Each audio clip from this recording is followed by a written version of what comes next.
रेखा गुप्ता, हम एक एक करके चलेंगे कि कास्ट इक्वेशन के हिसाब से हम लोग अगर देखें, रेखा गुप्ता वैश्य समाज से आती हैं, महिला हैं, पार्टी से शुरुआत से लेकर अभी तक जुड़ी हुई हैं, डूसू की राजनीति को भी समझा उन्होंने, एबीवीपी से रही, वो सचिव भी रही हैं लगातार, उसके बाद विधायक हैं।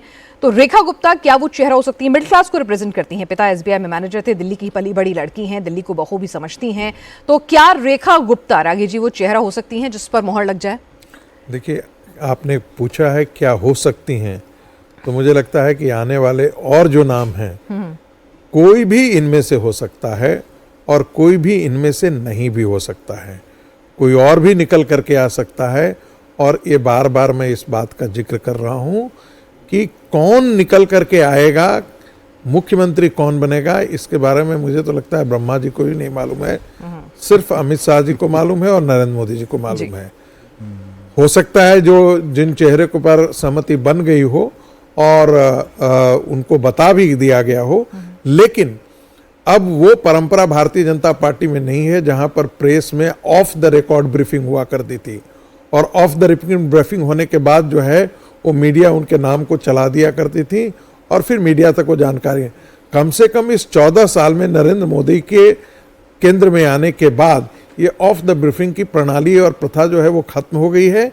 सीक्रेसी इतना ज़्यादा होता है कि बस 2 ही लोगों तक वो सीमित होता है, वही नाम जान सकते हैं कि दिल्ली का मुख्यमंत्री कौन हो सकता है। लेकिन संभावनाओं की बात करें तो मुझे लगता है इनमें से कोई भी है, जिन जिन का नाम आपने चलाया है उनमें से कोई भी मुख्यमंत्री बन सकता है, इनके इतर भी बन सकता है। लेकिन एक बात बहुत साफ दिख रही थी कि पर्यवेक्षक जिस प्रकार से जिनका चुनाव किया गया है, जब वसुंधरा जी को दरकिनार करना था तो राजनाथ जी को भेजा गया था राजस्थान में, ताकि जो मतदाता है, जो खास करके क्षत्रिय मतदाता है, वो ना नाराज हो जाए। तो धनखड़ साहब तो धनखड़ के जाने से और जो है रविशंकर प्रसाद जी के जाने से, दोनों से जाने से, ऐसा तो है कि एक नाम अभय वर्मा का भी चला था मुझे, लेकिन उसमें कोई बहुत बड़ा दम मुझे नहीं दिखाई देता था।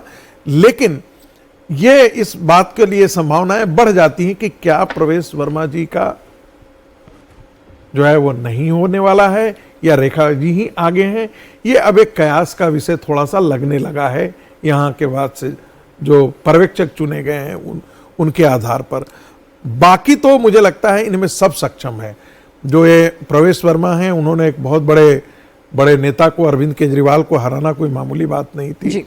सौरभ भारद्वाज को हराना मामूली बात नहीं थी। हम लोग जितने सर्वे सुन रहे थे उसमें सौरभ भारद्वाज के बारे में तो साफ साफ निकला, कोई हारे सौरभ भारद्वाज नहीं हारेंगे क्योंकि उन्होंने बहुत बड़ा काम किया है। लेकिन वहां भी भारतीय जनता पार्टी के कार्यकर्ताओं ने उन्हें पराजित किया। वैसे ही मनीष सिसोदिया को पराजित किया। तो ये सब बड़े नाम हैं, बड़े चेहरे हैं जिन्होंने उनको पराजित किया है। अब ऐसे में देखना है कि भारतीय जनता पार्टी का केंद्रीय नेतृत्व किस पर भरोसा डाल करके कि दिल्ली को एक दुनिया की एक जिसे कहते हैं ना, दुनिया की राजधानियों में के बराबर ला करके खड़ा करें जी। इसमें कौन ऐसा सक्षम नेतृत्व देवाना है, ये मेरी जानकारी में नहीं है, ये तो वही बता सकते हैं। उनके किसी की जानकारी में नहीं है। उनके अनुभव भी बहुत इंपॉर्टेंट है जी, क्योंकि उन्होंने इतनी राजनीति की देखे हैं कि उनको उनके नेता का चुनाव करना और हमारे विश्लेषण का बहुत जमीन आसमान और बीजेपी जब हम लोग कहते हैं विश्लेषण करते वक्त कि ये बड़े चेहरे पता चलता है कि वो किसी ऐसे अनजान चेहरे को बड़ा चेहरा बना देते हैं। मुझे बताइए, योगी जी की, आज योगी जी बहुत बड़े नेता हैं।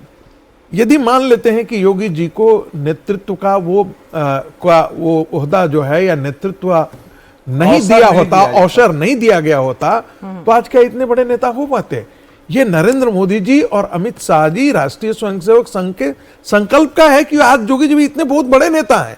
अब वो जरूर आज के दिन में कह दें कि मैं बड़ा नेता हो गया हूं, मेरे पीछे लाखों हैं, बिल्कुल लाखों हैं, लेकिन नेता आपको बनाया किसने, ये हम